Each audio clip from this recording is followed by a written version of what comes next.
Great. Welcome all. On behalf of the Jewish Women's Funding Network, I want to thank you for joining us today for this special briefing on the situation in Ukraine and its impact on Jewish women and girls. I'm Rachel Siegel. I'm the Director of Strategic Programs at the Jewish Women's Foundation of New York. We're joined today by Karyn Grossman Gershon, the Executive Director of Project Kesher in the US and the architect of the PK International Network of Feminist Jewish Leaders. Since 1994, she has organized Jewish leadership training for over 6,000 women in Russia, Ukraine, Belarus, and Israel. Project Kesher's programs build intergenerational Jewish life and advance gender equity, promote public health and wellness. Project Kesher trained leaders are at the forefront of the struggle to improve the rights, status, and quality of life for women and girls. The organization invests in empowerment education, grassroots social activism, and pluralist Jewish innovation led by and for women and girls. Karyn is a graduate of Cornell University and Northwestern University Law School.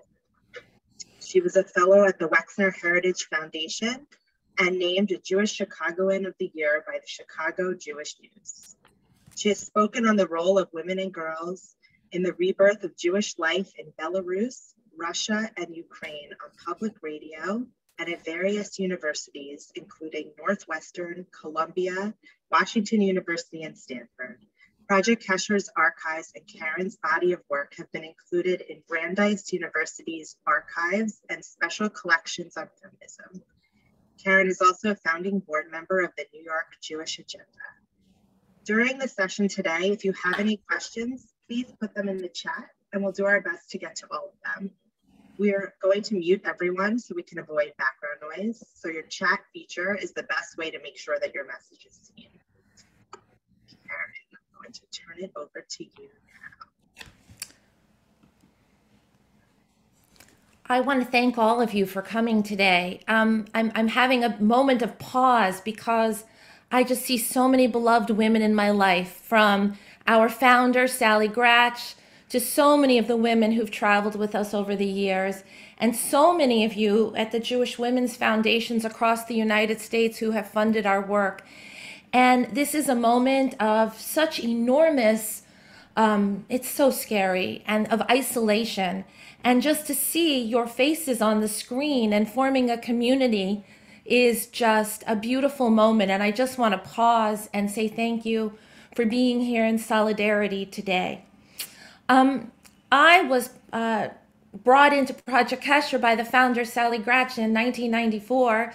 And our early trips over, you need to know, they were exactly what you would have seen in like an old Russian movie. They were gray and they were dark, and we ate borscht, and the hotels, they were bad, and the women thought we were strange. We would walk around and we would smile at them, and we were warm and we were hugging, and they were suspicious. Who were we? Were we going to bring them money? How were we going to make their lives better?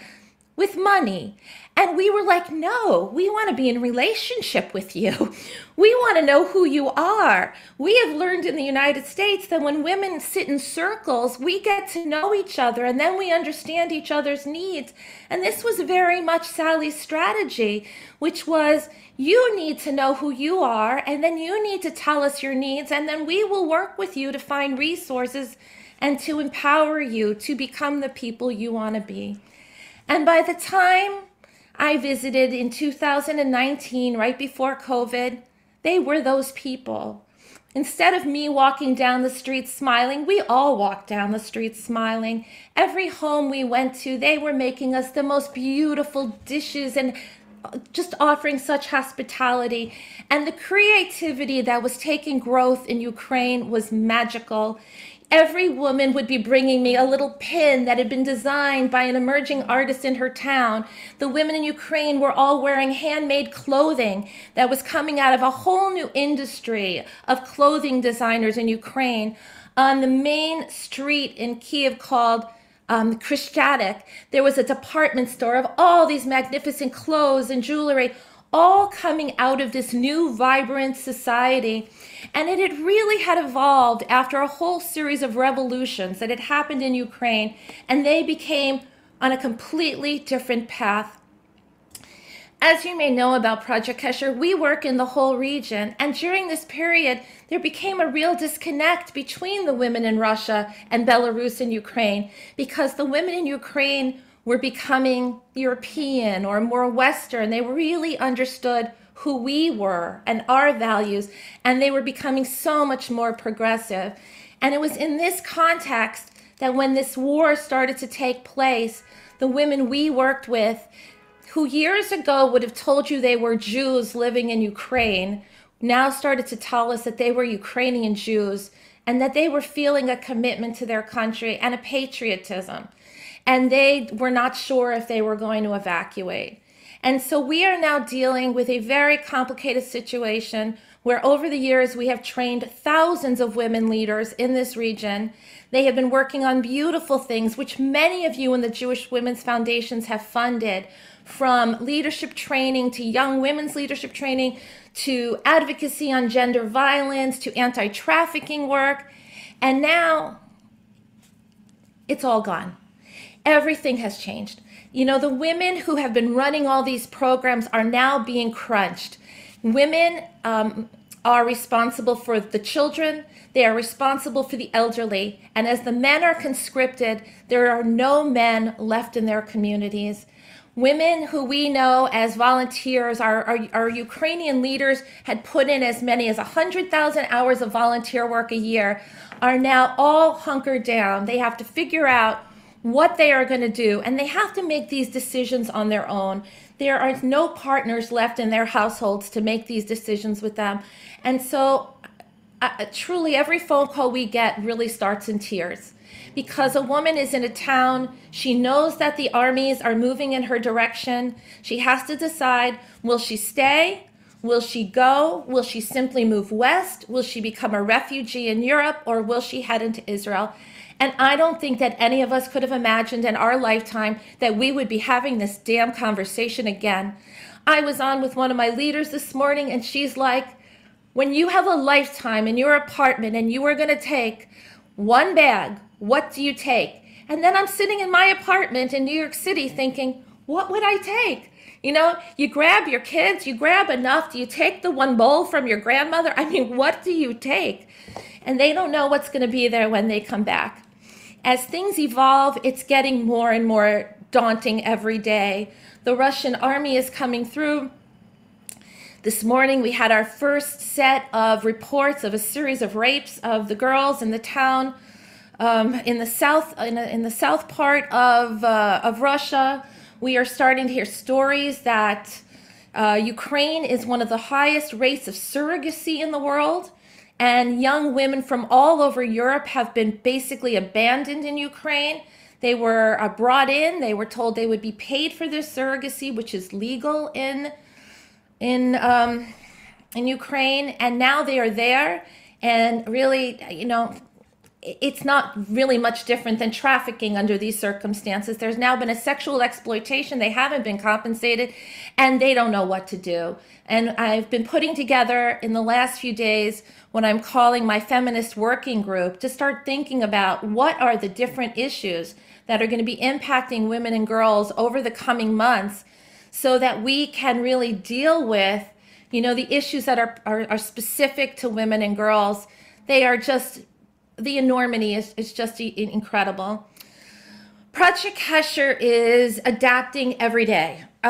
You know, we did our programs for years. Every year we would sit down at the beginning of the year and we would plan. Everything is changing by the minute. A few days ago, we were worried about whether the banking system would hold and what would happen as the military moved to different parts. So in one day, we opened 8 bank accounts all across the country, sent $10 to each one of them to see if the money would get through and if the money could come out. And we're finding that so far our ability to get cash into the country is holding. Then we figured out what we would invest in. So we have four, I don't know if people know what Telegram is, but it's like an app, and it's an encoded place that people can talk and meet. And we have four of these Telegram accounts running. And one of them is for women who are sheltering in Ukraine.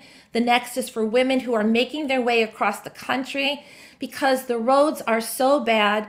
And I think women feel just particularly vulnerable because the military has taken over all the roads. And so everybody is driving across country on these tiny little back roads. And the hotels are full, the food is really sort of running out. And we are working very closely that with women who are moving their way across country. And then they say, I've come to a town, I can't go any further. What can I do? And literally, when possible, a woman from Project Kesher will come out and have them come home with her and sleep on their couch. And they will give them a meal and they will go back on their way. Trips that would normally take 4 hours could take 17 hours.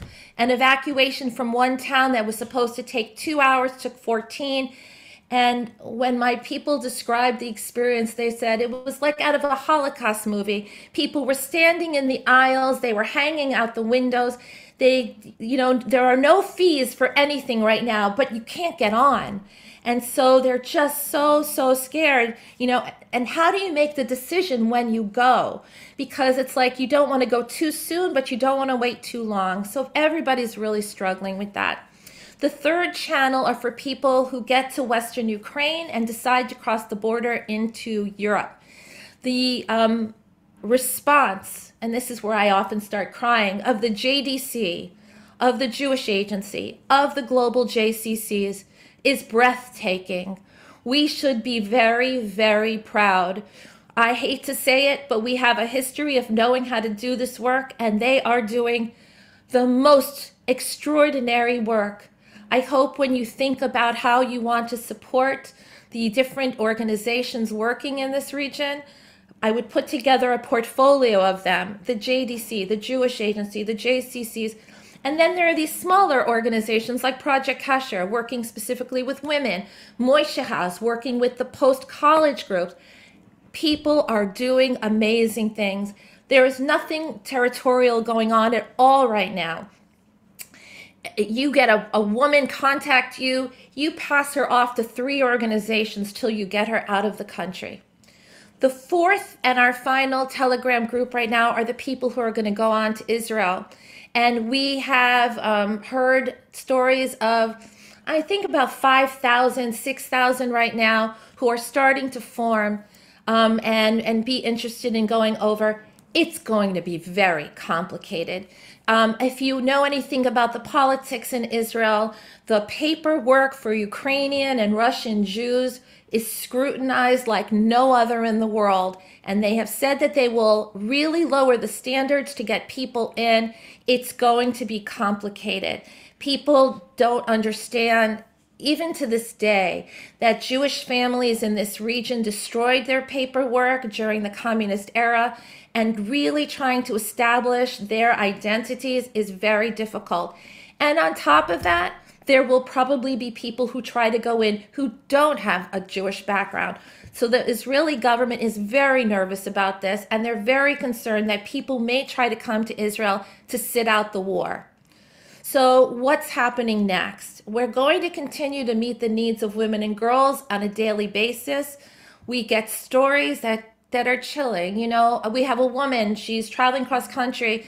She has no money on her. We learned very fast that we knew the women we worked with were poor. They are devastatingly poor. They do not have a bank account. They do not have a credit card. And if they have cash, it's minimal. We have found ways to, everybody has a cell phone, and we have found ways to help them upload apps. And we are literally putting $200 on PayPal or whatever else they can pull up. We have figured out how to do all the different apps. And some of them are using it to get cross country. Some of them are using it for some basic food. A woman yesterday was traveling across country with her daughter, using the trains for free. She was trying to get to Lviv because she needed chemo. We're starting to see all of these women. This is an area of the world. They're they're Ashkenazi Jewish women. The level of breast cancer is enormous. We've had so many women say, I'm in the middle of treatment and I've got to get in.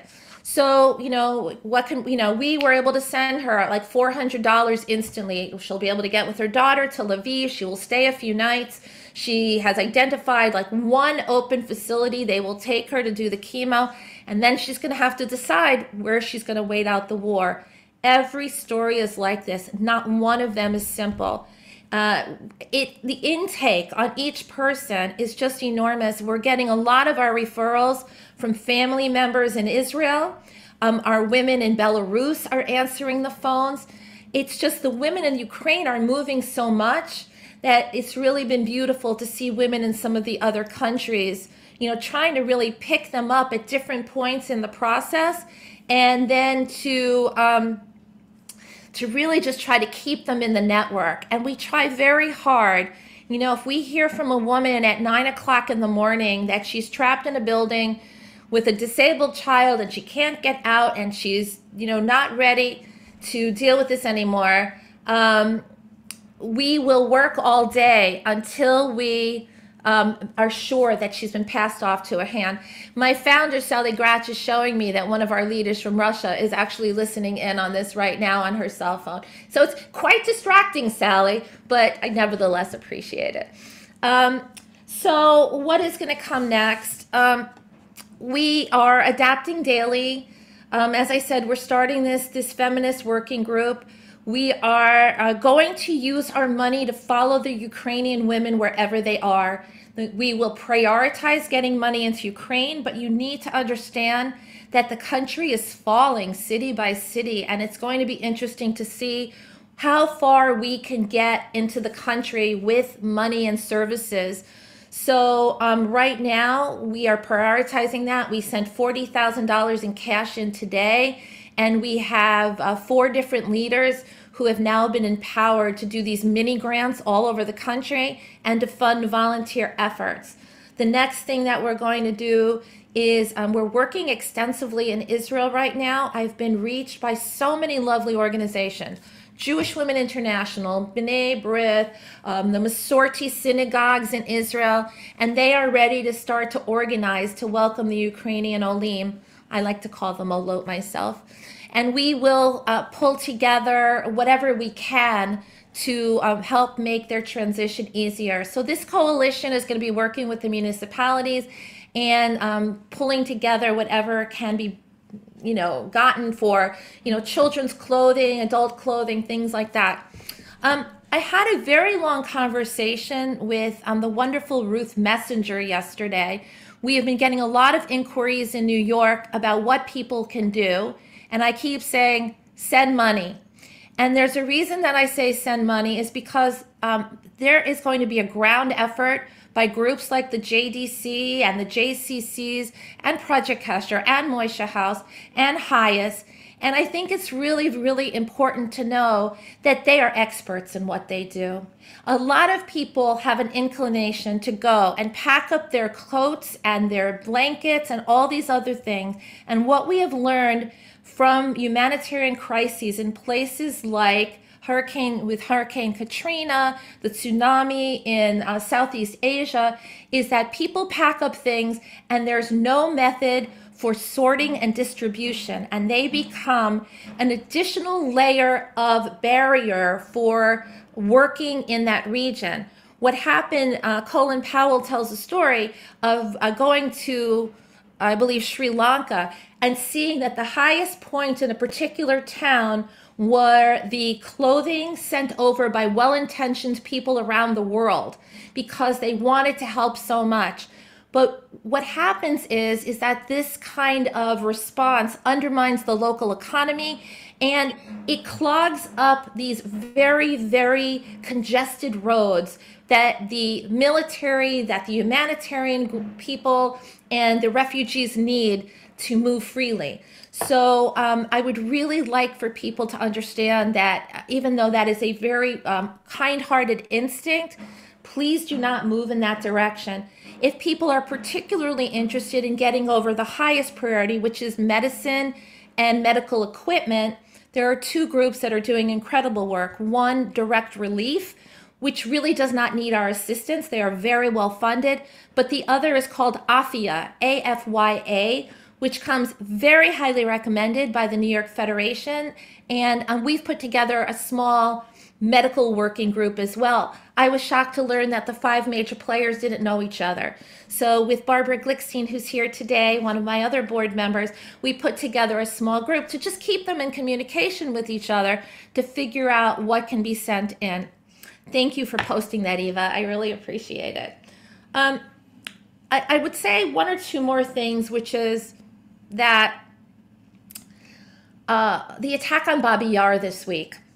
You know, there have been mixed reports of how extensive it was, but I would just have to say that the symbolism of having a Russian missile, actually 3 missiles, go after the tower on the Bobby Yar site is just horrific. It is, if you don't know the region, probably the greatest humanitarian crime that occurred on the land of Ukraine. And I just think that it goes right to the very soul of the Ukrainian Jewish community to see this attacked again. And so I would just say that for me, the one redeeming moment that day was that I got a call from a non-Jewish group in Ukraine and said, Karyn, you're the Jewish person we know working in Ukraine, and we stand with you. We are horrified. So I just want you to know that that is a society that is really diversified and they care. I would love to start answering some questions from your group, and then I'll offer a few closing remarks. Do people have? I would actually appreciate if the facilitators would offer the questions, because it's really hard for me to go back and forth.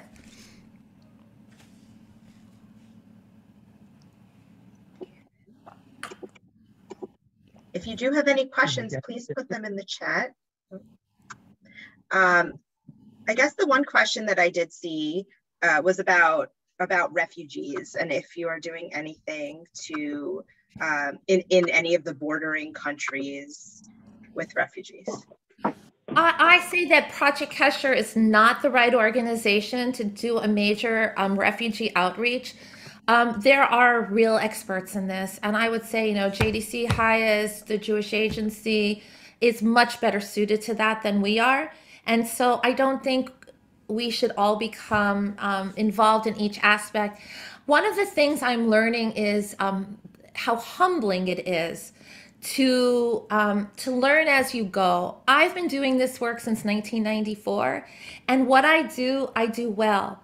Every day now, I am learning a new skill set, and it is earth-shattering to me how much there is to learn about like humanitarian crisis. And I would offer this as a woman, that it is very important that I'm being kind to myself right now, because I kind of feel like I should know this. I'm 60 years old and I feel like I should know it and I should be moving on it fast. And at the end of each day, I have to say, well, I did what I could today. You know, I've worked my checklist the best I could, and I did all the different things that I can, and I've engaged more people in this process. But then I can't do more than that, you know? But I would just open to each of you that there's something each of you can do. And one of them would be to tell the stories that I'm sharing with you, and people you know who say things to you like, oh, I'm really upset about this.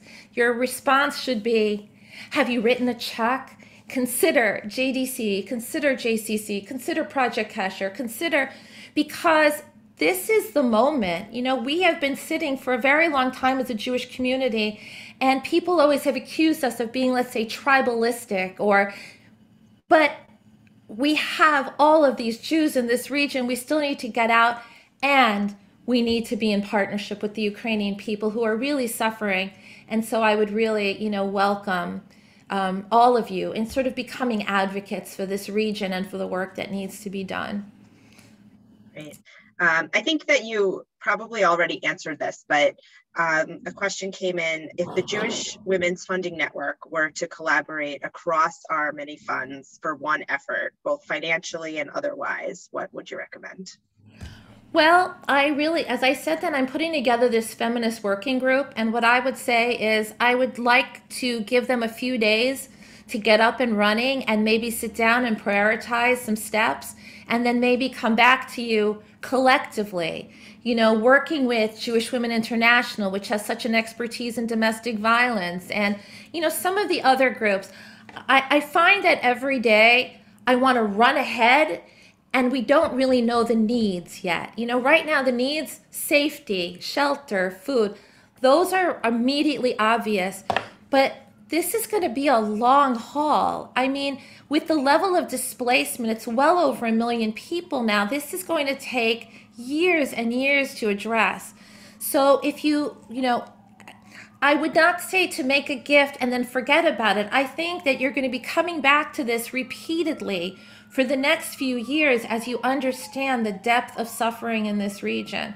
So I don't want to give you an ask today because I think it's premature, but I think that because of the nature of the Jewish Women's Foundations, we should put it in front of a Jewish women's, a feminist working group, and then come back and in a thoughtful way start to understand what the needs are going to be of women specifically. So that's great. Thank you. You mentioned refugees, and someone asked a question about whether there is any kind of effort or any agency who's tracking refugees so that families will be able to reunite and find each other. I would say that the biggest player in the game right now is probably the JDC, and so I would say that's probably the most likely.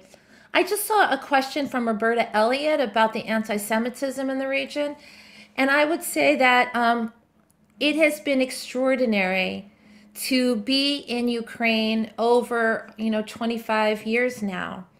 And everybody there is very familiar with the history of anti-Semitism in Ukraine. But the revolutions that they have had have been transformative in making it a much more pluralist and less corrupt society. And I'll just share two very quick stories. The first one would be that earlier this year, the rabbi in Dnieper, which used to be called Dnepropetrovsk, reported that his menorah was knocked over, and it was immediately written up in the United States as an anti-Semitic act. And I asked my leadership to reach out to him, and he said, an anti-Semitic act by 3 drunk teenagers whose parents were mortified when they saw what they had done, and who are now doing community service for me. So that was one of the major, events that I had heard about. The next one was we found something on the internet where they had taken Lacoste clothing and changed it into Holocaust. And there's a new law in Ukraine that had said that anti-Semitism on the internet or in other areas of the society could be fined. And our leaders wrote a letter to them. This was covered in the forward. And within 24 hours, it was off the internet and there was an apology written. So the society, is it perfect? No. Is it making progress? It is. I heard Rabbi Bleich, one of the chief rabbis of Ukraine, speak a few days ago at an NCSEJ event where he said, if in fact you see anti-Semitism during this war, I would like to assure you that it's being perpetrated by the Russians, who have decided that they are going to denazify our country. And in fact, they are committing these offenses to try to undermine the perception of Ukrainians. So again, it's not a perfect country, but it has made great strides. Thank you. You mentioned Russia, and we got a question about the Russian women that you're working with, and also whether there is any work that can be done between the Ukrainian and Russian women to, make sure that no further rifts are occurring between those two groups based on all the work you've done to bring them together. That is probably the most complicated question at this time. It is devastating to see colleagues who have worked together so long not being able to work together at this time. We had a conversation not that long ago where our Russian colleagues stared at the Ukrainian women and very, very specifically said, we're never going to attack. Your President Biden is not on the right in this. We don't know what kind of propaganda you're getting. We're never going to attack. He's a gamesman. It isn't going to happen. And we always meet all together we're very transparent. We are run by a coalition of women from the United States, from Russia, Belarus, Ukraine, and Israel. We are open. We see each other's budgets. We plan our programs together. And I said, I want to speak to Russia alone. And I pulled the Russian women alone and I said, maybe you're right. Maybe you're wrong. This is before the attack occurred.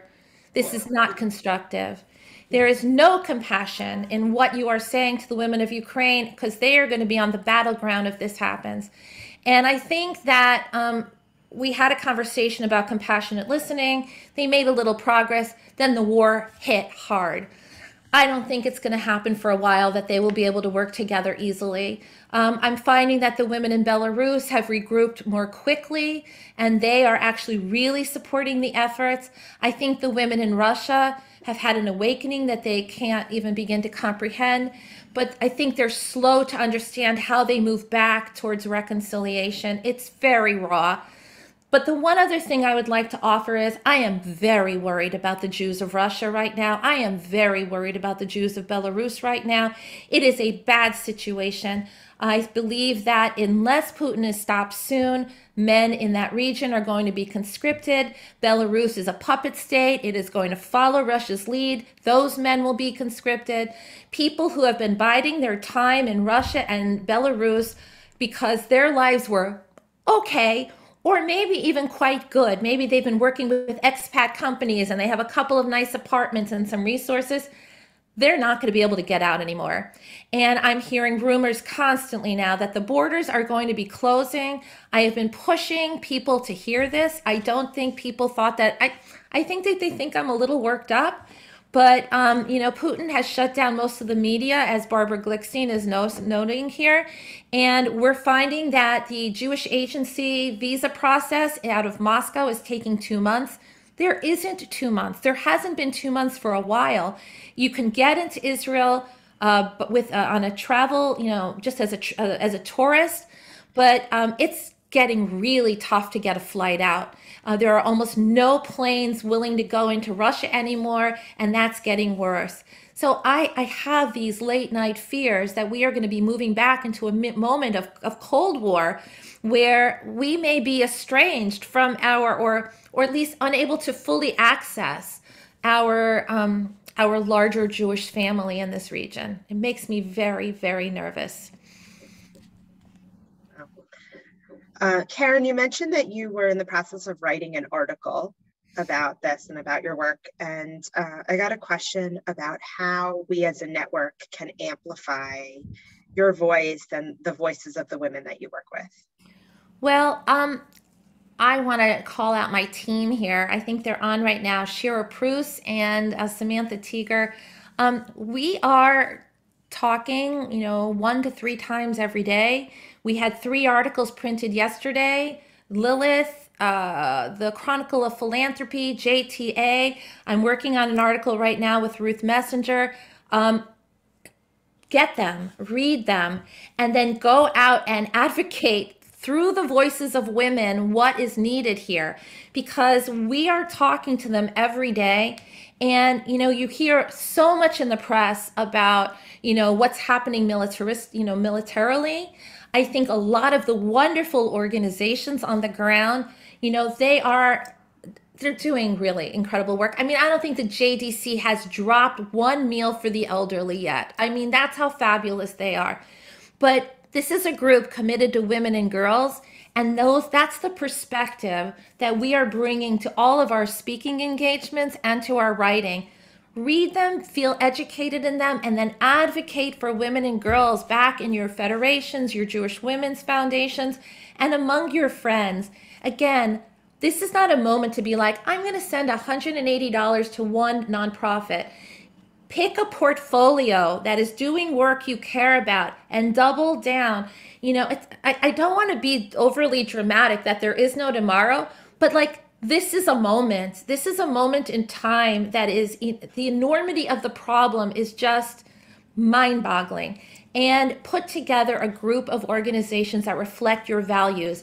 If you're a Reform Jew, a conservative Jew, if you're Orthodox, Each of your movements are doing work in that region and trying to get out their rabbis and protect their Torahs and to get out their congregations. There are many ways that you could have your values reflected in the gifts that you give to the region right now. But fundraising is the key to this, and let the experts do their work. Great, thank you. We got a question about volunteers, specifically around college students, but I think more broadly also. Is there any kind of volunteer opportunity, or like you said, is fundraising the best way in your opinion? Well, it really depends. The only group that I know that's really taking things over is AFIA. I do believe that their warehouse in Westchester, in New York, does sort and put together their medical equipment planes. They are doing 6 cargo planes right now. There may be some opportunity there. I do know people who have been asking me about whether they could go volunteer in Europe. I would say that the global JCCs are probably the best direction to go for that. I think that there's a lot of hands-on work that needs to be done there. But again, that's not my area of expertise. And I do know that the Moishe House post-college kids, there are about 1,000 of them who have remained in Ukraine, and they are doing on-the-ground social activism where, there's an elderly person can't get out of the building, the JDC may not get to them that day, they go out and buy the groceries and deliver them. But I don't think that I would feel very comfortable advocating for an American kid to go into the war zone, unless they had Ukrainian or Russian language skills. I think that going there is just too daunting a proposition right now without language and a knowledge of those cities. Thank you. Barbara Glickstein wrote in the chat that AFIA is asking for volunteers to sort items, so that's a great suggestion. Thank you. I got one more question. And this also might be a little premature, but I'm curious about trauma and what kind of work is being done now, or what kind of work you see in the future for working with women who have experienced trauma during this war. It's a disaster. I mean, right now, we have had a lot of offers of therapy. We are primarily taking them out of Israel right now because we have a lot of Russian speakers in our network in Israel who are therapists. We have a list of about 70 of them. They've offered free therapy to the women in Ukraine. We also had a few women out of Russia who are not necessarily the ones who are at the very, contentious conversations that have been going on. But so there are a lot of offers for therapy. I don't think that we've had Americans offer as well. I don't think there are enough people who are English speakers at the level necessary to deal with trauma that they could work with an American therapist, unfortunately. But I do think that we're on the same page. I was speaking to the JCC in Warsaw. I love them. I mean, every person I've spoken to who are taking in the refugees on the other side, I kept thinking, oh, they're me. Like, they literally were talking, we meet them at the border, we give them a hug, we shelter them. I hear these stories and I think, what amazing people. But they were looking for therapists, and we've also hooked them up with some of the people that have been referred to us. So that's what they're. We're probably getting close to closing, and I would really emphasize that when you work in a country since 1989, like Sally has, and then I joined her in 1994, and so many of you have joined me since. I mean, we have people on our board who've been going over. Columbia University sent over its entire global mental health women's team a few years ago to Ukraine just to do beautiful conversations around reproductive mental health issues. And then we brought over Dr. Shari Luskin, who's on our board, to talk about mental health issues around pregnancy and postpartum. We have very deep relationships in this region. If you want to focus on women and girls, we're there for you. We don't know what any given day will look like. We know that things will be changing daily.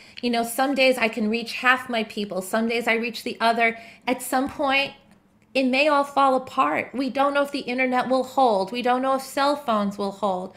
But We have put in place as many different layers of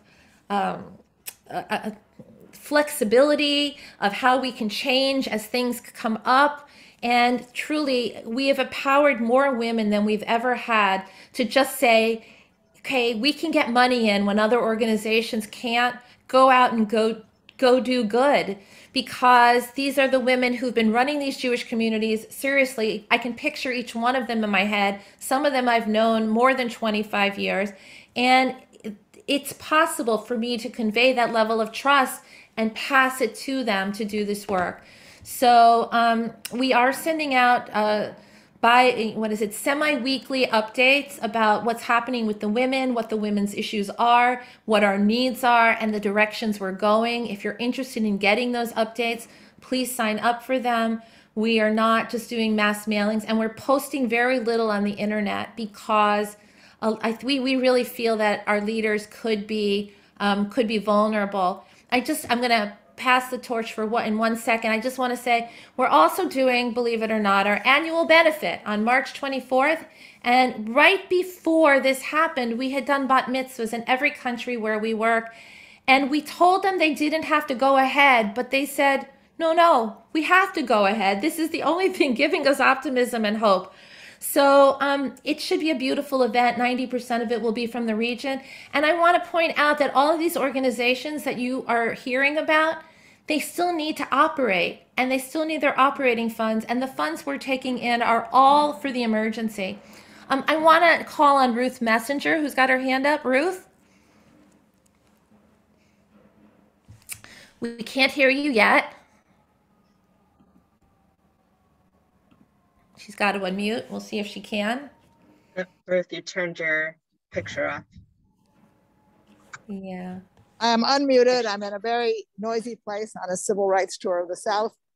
I just want to tell everyone what I think you've figured out, which is this is an extraordinary opportunity to work with Karyn and only with Karyn. And when she says she can do it, send her the money. And when she says she can't do it, listen to her advice about where else to send it. She's worked here forever. She knows the people. She's going to have more reliable information than any media source that you could possibly get access to.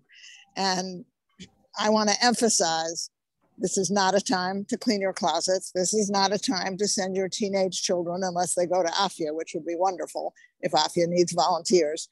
This is a time to use money and use it wisely, and to underscore what Karyn said, which is there are more than 1 million refugees who have left Ukraine in what I think is 5 days.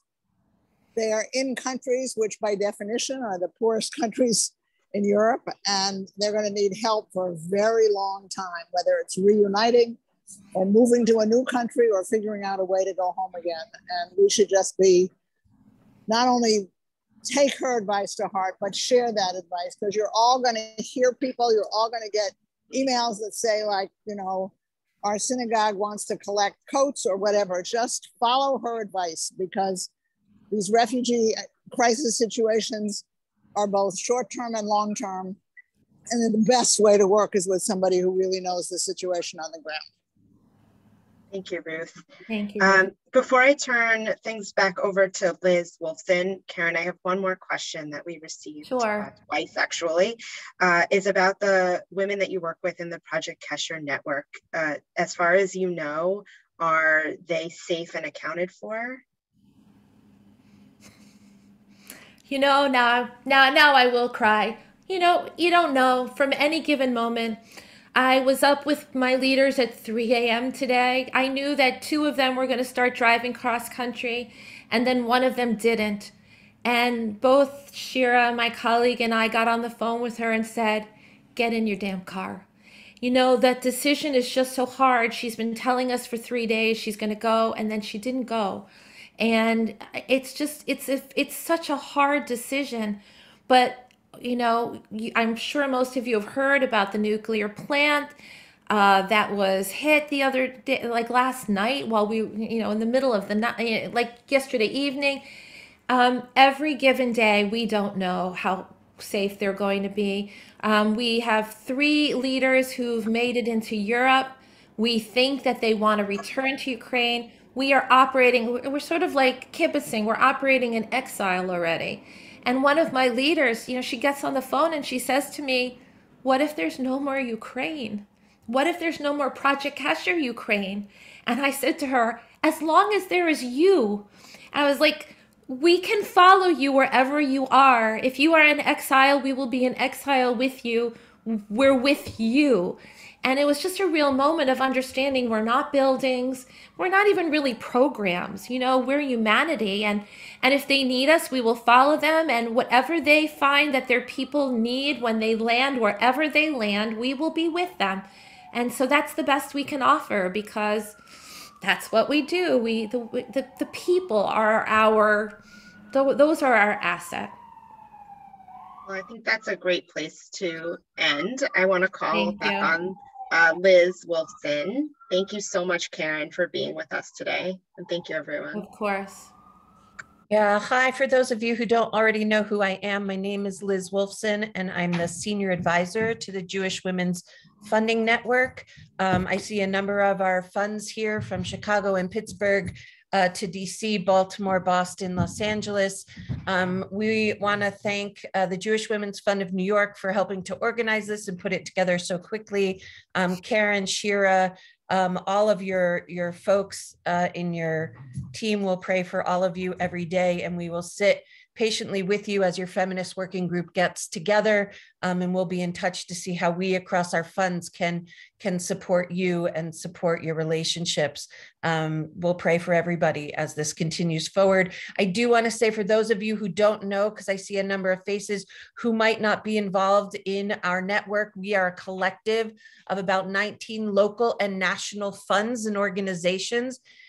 We definitely, like Project Kesher, we envision a world where all self-identified Jewish women leaders and philanthropists can come together to mobilize their resources, to live in a world where gender equity and social justice is the norm. And I can't imagine a better briefing than the one we've had to get today and the opportunities that will come from it. Just to let you know what we do, we coordinate educational offerings, just like the one today. We provide support systems for the professionals leading our organizations, and we initiate cooperative grant making. And so this will be a perfect opportunity for us to do that.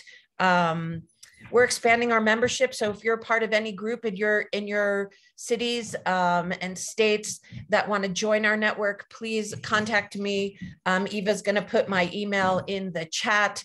And I just want to thank you all again. We will come together as needed and necessary to continue to support Project Kesher individually and collectively, as well as all of the people of Ukraine. So thank you so much for joining us today.